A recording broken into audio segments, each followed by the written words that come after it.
그러면 이제 스피치 프로덕션을 어떤 식으로 모델링, 수학적으로 모델링할 수 있는지에 대해 말씀드리도록 하겠습니다. 음성은 이제 앞에서 말씀드렸듯이 폐에서 발생한 기류가 발생기관을 통과하면서 주기적 신호 또는 노이즈한 신호로 만들어주고 이것을 보컬 트랙트에서 조음을 통해서 저희가 원하는 음성을 만들어내게 됩니다. 이러한 점을 수학적으로 모델링을 하게 되면 성대와 같은 경우 보이스드 사운드와 같은 경우에는 하모닉스를 만들어낸다고 보실 수 있고 언보이스드 사운드와 같은 경우에는 노이즈 시그널을 만들어서 이제 출력으로 뱉는다라고 생각하시면 될 것 같습니다. 여기서 하모닉스는 이제 기본적인 주파수가 있고 그 주파수의 배음들로 이루어진 신호를 뜻합니다. 그것은 이제 여기 그림에서 보이시듯이 이렇게 맨 첫 번째 있는 이것이 펀더멘탈 프리퀀시고 그 다음부터가 이제 하모닉스라고 보시면 될 것 같고요. 그리고 발음기관의 특성에 의해서 고주파로 갈수록 이 크기가 줄어들게 됩니다. 다음으로는 이제 보컬 트랙트와 같은 경우에는 수학적으로는 필터의 역할을 한다고 보시면 될 것 같습니다. 그래서 조음 기관의 형태에 따라서 이제 그 필터의 모양이 바뀌어서 저희가 이제 그 말하고자 하는 음성을 말을 할 수 있게 되는 건데요. 그림으로 살펴보자면 만약 이런 그림에서 볼 수 있는 트랜스퍼 펑션을 가지는 보컬 트랙트가 있다고 한다면 이 성대에서 만들어진 소스 모델이 이 필터를 통과해서 최종적으로 이러한 형태의 음성이 만들어지게 됩니다. 따라서 보컬 폴드를 통해서 나오는 소리를 소스 그리고 보컬 트랙트를 통해 나오는 모델링한 것을 필터 이렇게 두 가지로 나눠서 소스 필터 모델이라고 부르게 됩니다. 다음으로는 이제 소스에 대해서 좀 더 자세히 살펴보도록 하겠습니다. 보이스드 사운드와 같은 경우에는 이제 주기적인 성분을 가지게 되는데 이제 가장 기본적인 프리퀀시를 펀더멘탈 프리퀀시라고 부르고 이러한 펀더멘탈 프리퀀시는 저희가 실제로 이제 음의 높낮이라고 말하는 피치와는 어느 정도 차이가 있게 됩니다. 둘 다 이제 음의 높낮이를 부른다는 점에서는 같지만 피치의 경우에는 이제 사람이 들었을 때의 그런 음의 높낮이를 뜻하기 때문에 펀더멘탈 프리퀀시와는 리니어한 관계가 아니라 좀 약간 멜 스케일이라고 부르는데 좀 약간 로그 함수적인 그런 모습을 취하게 됩니다. 보이스드 사운드와 같은 경우에는 여기 그림에서 보이시는 것이 이제 그러니까 주기적인 소리를 만들 때 성대의 모습이라고 보시면 될 것 같은데요. 성대가 열린 상태에서 공기가 통과하고 있다가 이걸 성대를 닫기 위해서는 앞부분에서 먼저 성대 압력이 작용을 해서 닫게 되고요. 이게 점점 닫혀서 최종적으로 닫히게 됩니다. 그리고 성대가 열릴 때는 공기가 성대를 밀고 서서히 이런 식으로 열리는 것을 보실 수 있습니다. 그리고 이것을 주파수 분석을 통해서 어떤 식으로 글로탈 웨이브폼이 만들어지는지 보시면 다음과 같이 볼 수 있습니다. 그래서 이렇게 한 주기, 그러니까 피치 피리어드는 이와 같고요. 주파수 분석한 게 아니라 이제 타임 도메인에서 본 건데요. 네, 그러니까 피치 피리어드는 한 주기라고 보시면 될 것 같고, 이 부분은 이제 성대가 닫혀 있는 구간이기 때문에 클로즈 페이스, 그리고 페이즈, 그리고 이 부분은 열려 있는 단계이기 때문에 오픈 페이즈라고 보시면 될 것 같습니다.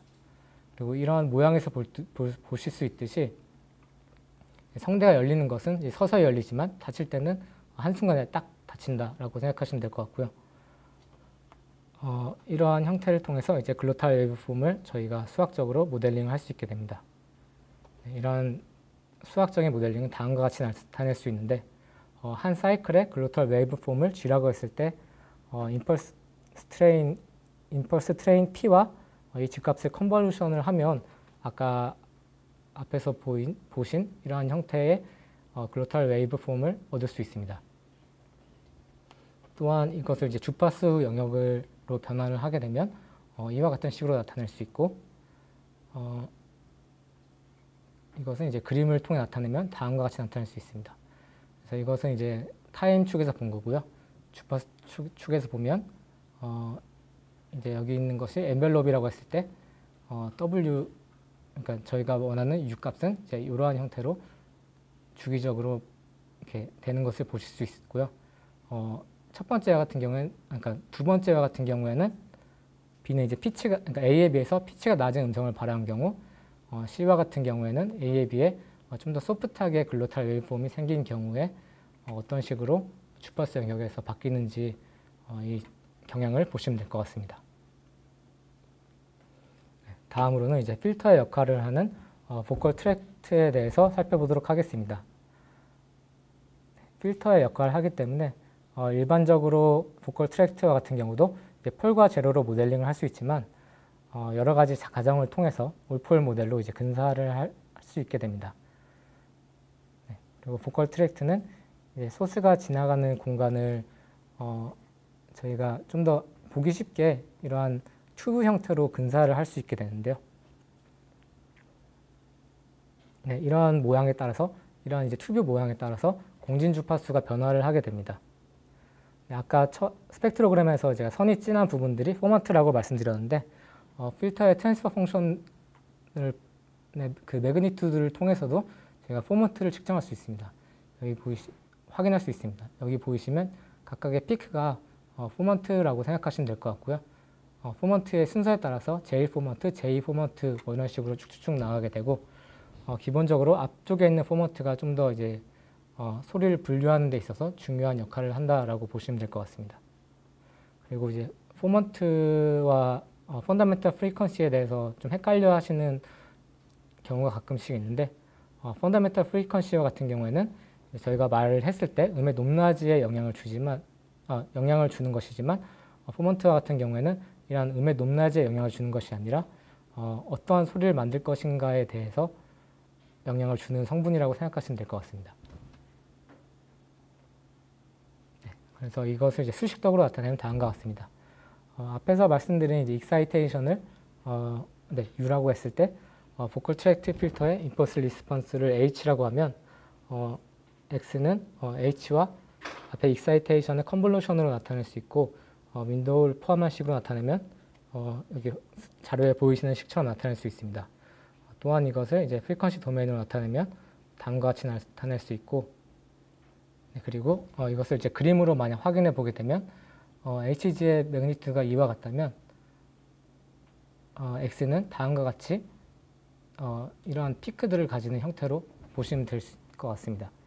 그리고 이런 엔벨롭을 봤을 때, 그러니까 엔벨롭에서는 이 피크들의 위치에 따라서 이제 포먼트를 아까와 같이 보실 수 있습니다. 네.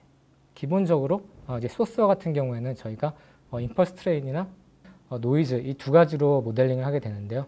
그렇다면 이제 남은 과정은 이 필터를 어떤 식으로 추정할까, 어떤 식으로 추정하는 것이 좋을까, 이 부분에 대한 것이 남아 있다고 볼 수 있습니다.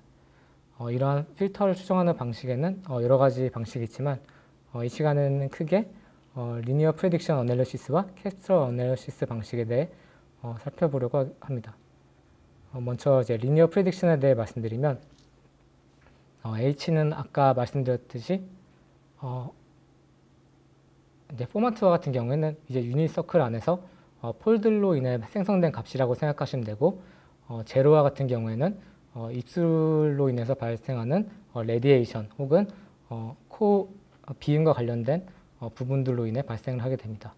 그러나 이제 몇 가지 가정에 의해서 이런 H는 제로를 뺀 올폴 모델로 어프로시메이션을 할 수 있게 됩니다. 이런 어프로시메이션 과정에서 좀 예상하실 수 있겠지만 비음이나 뭐 파음 같은 음성을 표현하는 데 있어서 LPC 같은 경우에는 약점을 드러내게 됩니다. 이러한 올폴 모델을 이제 시간 영역에서 나타내면 여기 보이시는 식처럼 나타낼 수 있고 이 식의 의미를 생각해 보면 현재 시간의 S를 추정하기 위해서는 이전 P 시간만큼 시간대에 S의 리니어 컨비네이션을 통해 구할 수 있다라고 생각할 수 있으면 될 것 같습니다. 즉 현재 시간을 알기 위해서는 이전의 샘플들만을 통해서 현재 시간을 알 수 있고 이러한 모델을 이제 저희가 흔히 오토 리그레시브 모델이라고 부르고 있습니다. 네, 그리고 이러한 이제 리니어 프레딕션을 통해 추정된 A 값을 퀀타이제이션한 값을 이제 리니어 프레딕션 코딩이라고 부르고, 이 LPC 값은 음성 합성이나 인식에선 잘 사용되지 않지만 경우에 따라서 인식에서도 사용되고 있습니다. 보이스드 익사이테이션이 이제 0인 경우만을 생각을 한다면, 처음에 0인 경우만 생각을 하면 n에서의 s를 추정하는 프레딕터는 다음과 같이 추정을 할 수 있게 됩니다. 이때 AS를 실제 A와 최대한 가깝도록 만들면 이제 좋은 프레딕터가 추정된다고 보실 수 있고, 만약 이 값이 차이가 크다면 이제 좀 나쁜 프레딕터를 추정했다고 보시면 될 것 같습니다. 그리고 이것을 이제 주파수 영역으로 나타내면 다음과 같은 필터로 나타낼 수 있고요. 그리고 이런 추정값에 의한 에러는 실제 S에서 저희가 추정한 S를 빼면 되고, 이러한 값을 이제 필터로 나타내게 되면 이러한 식으로 나타낼 수 있게 됩니다. 이를 이제 그림에서 표현하면 이제 A에서 보시듯이 P와 1-P를 통해서 A를 만들 수 있음을 이제 확인할 수 있을 것 같습니다. 그리고 만약 이제 A 값이 충분히 잘 추정되었다고 가정을 하면 이러한 에러, 그러니까 이와 같은 경우에는 익사이테이션 값과 같아지기 때문에 필터 A를 통과하게 되면 시그널을 넣으면 익사이테이션을 추정할 수 있게 됩니다. 이러한 필터를 저희는 인버스 필터라고 부르고, 반대로 저희가 익사이테이션 값을 넣었을 때 이제 신세티스 필터, 그러니까 A분의 1 값을 트랜스퍼 펑션으로 사용하는 필터를 통과하게 되면 다시 원래 음성으로 변화할 수 있게 되고, 이러한 필터를 신테시스 필터라고 부르게 됩니다. 그렇다면 여기서 이제 추정 에러를 어떻게 줄이는지, 방금 말씀드린 A 햇을 어떻게 하면 잘 추정할 수 있는지에 대해 말씀드리도록 하겠습니다. 먼저 기본적으로 이제 민스퀘어 에러를 미니마이즈하는 방식을 통해 구하게 되고요. 유한한 인터벌에서 이런 MSE를 구하게 됩니다. 네, 또한 이제 그러니까 민스퀘어 에러가 최저인 점을 찾기 위해서 미분을 했을 때 0이 되는 지점을 찾게 되죠. 네, 그리고 이제 미분 과정을 지금 다 보여줄 수는 없을 것 같아서 중간 과정을 생략하고 결과만 말씀드리면, 이러한 지점을 갖기 위해서는 파이를 이와 같이 정의했을 때 이러한 관계를 만족하는 AS를 찾게 되면, 추정하면 저희가 원하는 대로 AS를 추정할 수 있게 됩니다. 이것을 이제 매트리스 형태로 나타내게 되면 이와 같은 형태가 되고, 이 매트리스 파이의 역행렬을 구할 수 있다면 이 AS를 온전하게 구할 수 있게 됩니다. 네. 이러한 이제 역행렬을 구하는 과정의 대표적인 방법으로는 오토코릴레이션 방식이 있습니다. 오토코릴레이션 방식 같은 경우에는 LP 어널리시스에서 가장 많이 사용하는 방법으로, 또 다른 방법인 이제 커베리언스 방법에 비해 어느 정도 이제 정확도는 좀 떨어지지만 계산이 간단하고 비교적 좀 안정적으로 추정을 할 수 있기 때문에 현재 많이 사용되고 있습니다. 또한 레빈슨 더빈 알고리즘과 같은 알고리즘을 사용하게 되면 이러한 오토코릴레이션 계산을 좀 더 빠르게 수행할 수 있기 때문에 오토코릴레이션 방식이 많이 사용되고 있다고 생각하시면 될 것 같습니다. 오토코릴레이션 방식은 이제 아까 파이를 정의한 식을 다음과 같이 바꿀 수 있는데요. 이렇게 바꾸게 되면 이제 자기 자신의 이제 시간 차이만을 고려한 연관성을 살펴볼 수 있는 이제 오토코릴레이션 형태로 볼 수 있습니다. 네. 여기서 이제 만약 이런 시간 디퍼런스가 0이 된다고 했을 때는 이제 자기 자신과 온전히 이제 시밀러리티를 비교하시는 거기 때문에 가장 큰 값을 가지게 되고, 이 시간 t는 만약 주기성을 가진 경우 이 주기가 반복될 때마다 어느 정도 큰 값을 가지게 됩니다. 따라서 이런 오토코릴레이션을 이제 몇 가지에 대해서 구해보면,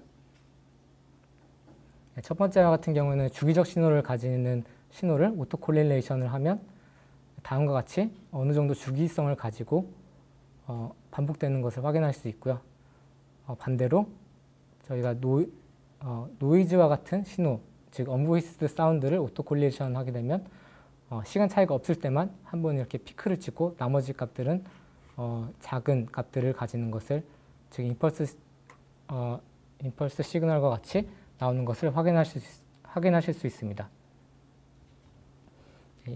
이런 것을 이제 좀 더 그러니까 보기 쉽게 형태로 이제 바꾸게 되면 다음과 같이 토플리츠 매트릭스로 나타낼 수 있게 되는데, 이러한 토플리츠 매트릭스와 같은 경우에는 다이어고널 성분이 R0로 모두 똑같고, 그리고 이제 시메트릭한 형태를 가지고 있기 때문에 인버스를 구하는데 매우 유리하고, 이를 통해서 이제 AS를 추정할 수 있게 됩니다. 좀 더 이제 복잡한 어떤 식으로 역행렬을 구하는지에 대해서는 일단 여기서 설명드리지 않고 넘어가도록 하겠고요. 일반적으로 이제 이런 LPC 개수, 즉 LPC를 그러니까 전 시간에 몇 스텝까지 볼 것이냐, 이것에 대해서 그냥 일반적으로 생각하면 좀 더 많이 앞에 있는 스텝들을 보면 볼수록 성능이 좋을 거다라고 생각하실 수 있는데, 저희가 원하는 것은 이제 보컬 트랙트의 그 엔벨롭을 추정하는 것입니다. 그러나 이제 LPC의 차수가 너무 커지게 되면 이 그림에서 보이듯이 이런 하모닉스까지 모두 모델링을 하게 돼서 이런 뾰족뾰족한 것까지 다 모델링을 하게 됩니다. 따라서 저희가 굳이 높은 차수의 LPC를 볼 필요가 없이 어느 정도 낮은 차수, 10에서 20 사이 정도의 LPC만 보면 저희가 원하는 대로 스펙트럴 엔벨롭, 그러니까 보컬 트랙트의 엔벨롭을 추정할 수 있게 됩니다. 다음으로는 이제 캡스터 어널리시스에 대해 말씀드리도록 하겠습니다. 이 캡스터 어널리시스 같은 경우에는 용어도 좀 복잡하고 개념도 좀 쉽지 않기 때문에 좀 많이 간단하게 설명을 드리도록 하겠습니다. 일단 소스 필터 모델과 같은 경우에는 저희가 소스 필터가 이제 컨볼루션으로 합쳐져 있다고 아까 말씀드렸는데, 이러한 컨볼루션으로 합쳐져 있는 것을 두 신호의 덧셈으로 바꿔주는 방식을 호모모르픽 시스템이라고 하고, 이것을 수행하는 방식이 이제 캡스터 어널리시스라고 생각하시면 될 것 같습니다. 전체적인 구조를 본다면 만약에 혼합된 신호 X가 입력으로 들어갔을 경우 X를 캡스터 어널리시스를 통해 덧셈 연산으로 바꿔지게 되고, 필터와 같은 역할을 하는 리프터를 지나서 저희가 원하는 Y 성분만 떼어내게 됩니다. 이러한 Y 성분의 캡슐을 얻은 후에는 다시 시간 영역으로 바꾸게 되면 저희가 원하는 Y, 이번 같은 경우에는 저희가 원하는 H를 얻는 것이 되겠죠. 네, 그런 것을 얻을 수 있게 됩니다. 이런 캡슐 어널리시스를 사용하는 이유는 LP 어널리시스와 같은 경우에는 저희가 올폴 모델을 가정을 하면서 이 올폴 모델로 인해서 여러 가지 성능 저하가 발생한다고 말씀드렸는데, 캡스트런과 같은 경우에는 이런 별도의 올폴 모델이나 이런 것들을 가정하지 않기 때문에 이런 가정에서 오는 문제에서 좀 더 자유로울 수 있습니다. 네. 캡스트럼은 이제 다음과 같은 식으로 정의가 되는데요. 이것은 결국 이제 푸리에 트랜스폼을 한 다음에 로그를 씌우고 다시 인버스 푸리에 트랜스폼을 한 형태라고 보시면 될 것 같습니다. 이때 그 주파수 영역을 다시 한번 FFT를 하기 때문에 프리퀀시가 아니라 다음과 같이 있고요. 그다음에 리프트도 반대로 뒤집어서 리프터라고 부르게 됩니다. 이러한 컴플렉스 캡스트런과 같은 경우에는 이제 다루기도 어렵고 이제 페이즈를 다루는 문제에 있어서 좀 복잡한, 좀 되게 수식적으로 힘들기 때문에 이번 설명에서는 매그니튜드만을 사용한 리얼 캡스트럼을 사용하는 방식에 대해 말씀드리고 이를 그냥 간단하게 줄여서 캡스트럼이라고 부르도록 하겠습니다. 네, 이러한 이제 리얼 캡스트럼과 같은 경우에는 아까 이제 컴플렉스 캡스트럼에 비해서 로그 이후에 그 매그니튜드를 구하는 단계가 하나 추가되는 형태라고 보시면 될 것 같고요. 저희가 실제로 사용할 때는 디스크리트한 신호를 사용하기 때문에 FT, 그러니까 푸리에 트랜스폼에서는 디스크리트 푸리에 트랜스폼 DFT를 사용한다고 보시면 될 것 같습니다. 네, 이제 캡스트럼에 대해서 좀 더 자세히 말씀드리면 이거는 아까 말씀드린 것처럼 그 dB 스케일로 본 게 아니라 그냥 리니어 스케일로 봤을 때는 주파수 성분이 다음과 같습니다. 이 성분을 보면 이제 고주파로 갈수록 이제 하모니스한 성분들이 크기도 작아지고 약간 전체적인 크기 자체도 작기 때문에 하모닉스 성분을 즉 그러니까 그 익사이테이션 성분을 분리하기 좀 어려운 형태임을 보실 수 있습니다. 그러나 로그 스펙트럼과 같은 경우에는 다이내믹 레인지가 전체적으로 작아졌고 그리고 하모닉스 앰플리튜드의 차이 또한 여기 보이시듯이 좀 더 앞과 뒤가 로그 스펙트럼, 그러니까 그냥 스펙트럼에 비해서 차이가 줄어듦을 확인할 수 있습니다. 이러한 로그 스펙트럼 자체를 스펙트럼으로 보지 않고 그냥 웨이브 폼으로 본다면, 그러니까 엔벨롭과 같은 경우에는 천천히 변하는 성분이라고 보실 수 있고 하모닉스와 같은 경우에는 빠르게 변하는 성분으로 보실 수 있습니다. 따라서 이러한 로그 스펙트럼을 웨이브 폼으로 생각하고 다시 한번 DFT를 하면 이와 같은 형태로 나타내지게 됩니다. 그러면 이제 이런 엔벨롭 성분은 여기서 앞쪽에 있는 성분이 될 테고 좀 더 빠르게 변하는 하모닉스와 같은 경우에는 이 뒤쪽에 피크, 이 피크 성분으로 볼 수 있습니다. 따라서 이러한 웨이브 폼을 리프터링을 통해서 이제 하모닉스를 제거하고 엔벨롭만 남기는 방식으로 저희가 원하는 보컬 트랙트를 모델링할 수 있게 됩니다. 네, 다음으로는 이제 캡스트럼 어널리시스를 통해서 이제 주로 이제 인식 쪽에서 이거는 많이 사용되는 그 음성 피처인데요. MFCC에 대해 좀 설명드리도록 하겠습니다. MFCC와 같은 경우에는 앞단은 이제 아까 DSP에서 말씀드렸듯이 AD 컨버전을 하게 되고요. 또한 아까 말씀드렸듯이 고주파로 갈수록 크기가 매우 작아지기 때문에 고주파 부분을 살려주는 프리엠퍼시스 과정을 거친 후 윈도우를 씌우고 앞에서 말씀드린 캡스트럼 분석을 진행을 하게 됩니다. 다만 여기서 차이점은 이제 메일 필터 뱅크라는 것이 들어가게 되는데, 이 메일 필터 뱅크와 같은 경우에는 사람의 그 청각 같은 경우에는 리니어한 게 아니라 이제 좀 메일 스케일에 따라서 사람이 소리를 인식하기 때문에 이것을 맞춰주는 과정이라고 생각하시면 될 것 같고, 앞에서 말씀드렸듯이 그 캡스트럼의 그 뒷부분은 사실상 익사이테이션에 해당하는 부분으로 뒤쪽은 날리고 앞쪽 부분, 그러니까 만약 저희가 40타 메일 필터 뱅크를 사용을 해도 실제로 저희가 취하는 부분은 앞에 한 13개, 14개 정도의 메일 필터 뱅크만을 보고 MFCC를 구하게 됩니다. 또한 이렇게 구해진 MFCC는 시간의 다이내믹스를 좀 더 주기 위해서 다이내믹 피처로 변환하는 과정이 있는데 이 부분은 이제 다음에 좀 더 설명드리도록 하겠습니다. 아까 잠깐 말씀드렸듯이 이제 프리 엠퍼시스와 같은 경우에는 일반적인 스펙트럼은 고주파로 갈수록 스펙트럼이 좀 기울어지는 모양을 갖고 있다는 것을 볼 수 있습니다. 즉 스펙트럴 틸트가 발생을 하게 되는데 이러한 고주파 부분의 에너지를 부스트시켜서 이제 좀 높은 차수의 포먼트 정보들도 시스템이 이용할 수 있도록 만들어주게 됩니다. 또한 일반적인 고주파 같은 경우에는 일반적으로 노이즈 성분이 많기 때문에 프리 엠퍼시스와 이것을 나중에 다시 디엠퍼시스 하는 과정을 통해서 노이즈에 좀 더 강인한 모델을 만들어줄 수 있게 됩니다. 이제 메일 스케일에 대해서 말씀드리면 아까 뭐 피치와 그 펀더멘털 프리퀀시의 관계가 리니어하지 않다고 말씀드렸는데 이 그림에서 보듯이 다음과 같은 로그 스케일을 가지고 사람의 청각과 실제 프리퀀시의 관계가 맺어지게 됩니다. 이런 메일 필터 뱅크는 앞에서 말씀드린 메일 스케일을 이제 필터 뱅크들을 이용해서 나타낸 것이라고 보시면 될 것 같고요. 네, 아까 이 부분도 말씀드렸듯이 음성 인식에서는 피치 인포메이션이 필요하지 않기 때문에 처음에 한 10몇 개 정도의 캡슐 밸류만을 사용을 해서 MFCC를 구하게 됩니다. 네, 반면에 이제 MGC라고 메일 제너럴라이즈드 캡스럼이라는 것이 있는데 이거는 이제 주로 합성에서 이용하는 영역이라 그 음성 피처라고 보시면 될 것 같습니다. 합성과 같은 경우에는 인식과 다르게 좀 최대한 많은 성분을 가지고 있어야 나중에 저희가 그 신호를 복원하는 데 유리합니다.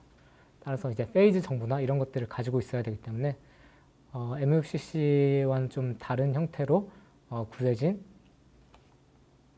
캡스럼 값들이 있게 되는데 이 멜 제너럴라이즈드 캡스럼과 같은 경우에는 아까 말씀드린 올폴 모델과 캡스럼 어널리시스 이 두 가지를 모두 사용하겠다는 그런 취지로 만들어진 게 멜 제너럴라이즈드 캡스럼이라고 보시면 될 것 같습니다. 오토리그레시브 모델과 그 익스포넨셜 모델, 즉 리니어 프레딕션과 캡스럼 모델 두 개를 다 사용하기 때문에 각자의 장점을 취할 수 있다는 그런 장점이 있고요. 그리고 여기서는 멜 필터 뱅크 대신에 다음과 같이 프리퀀시 워핑을 통해서 사람이 들었을 그러니까 사람의 청각 주파수에 좀 더 비슷하도록 만들어주게 됩니다. 그리고 음성 합성에서는 이제 이러한 보컬 트랙트의 즉 필터에 해당하는 H와 소스에 해당하는 익사이테이션, 즉 F0나 BAP 이런 것들을 사용을 해서 음성 피처를 뽑게 됩니다. 멜 제너럴라이즈드 캡스럼 같은 경우에는 아까 말씀드렸듯이 이제 LPC와 캡스럼을 이제 유니파이 했다고 말씀드렸는데 여기 보이시듯이 알파가 0이 되면 이제 그러니까 프리퀀시 워핑을 하지 않은 것이 되기 때문에 감마 값에 따라서 LPC 어널리시스 또는 캡스럼 어널리시스를 할 수 있게 되고요. 반대로 이제 알파 값이나 감마 값을 어느 정도 바꾸면 그냥 LPC 어널리시스나 멜 캡스럼 어널리시스 이 두 가지를 모두 표현할 수 있다고 보실 수 있습니다. 그리고 음성 합성에서는 사실 그냥 감마를 0으로 하고 알파 값을 적당한 값으로 사용하는 경우가 많고요. 그 이후에 이제 저희가 엔드 투 엔드로 넘어오면서는 이제 이런 MDC 대신에 그 전 단계, 즉 멜 스펙트럼을 사용을 해서 그냥 모델링을 하는 것이 더 일반적인 경우로 바뀌게 되었습니다. 네, 이번 발표의 이제 서머리를 잠깐 말씀드리면 스피치 프로덕션과 같은 경우에는 소스 필터 모델로 모델링을 할 수 있고 익사이테이션과 같은 경우에는 성대의 떨림이나 성대의 열리고 닫힘을 통해서 펄스 트레인 혹은 화이트 노이즈로 표현을 할 수 있습니다. 또한 보컬 트랙트의 공면 주파수를 통해서 필터 역할을 하는 것이 만들어지게 되고 이러한 필터는 LPC 어널리시스나 캡스럼 어널리시스를 통해 구하고 음성 합성과 같은 경우에는 이런 익사이테이션, 그러니까 소스 모델과 그러니까 소스와 필터 이 두 가지가 모두 다 필요하기 때문에 이 두 가지 피처를 모두 사용하고 그 외에 음성 인식이나 화자 인식 같은 분야에서는 사실 익사이테이션은 사람마다 매우 차이가 크기 때문에 사람마다 그 차이가 비교적 적은 필터 부분만을 사용을 해서 음성 피처들을 사용하게 됩니다.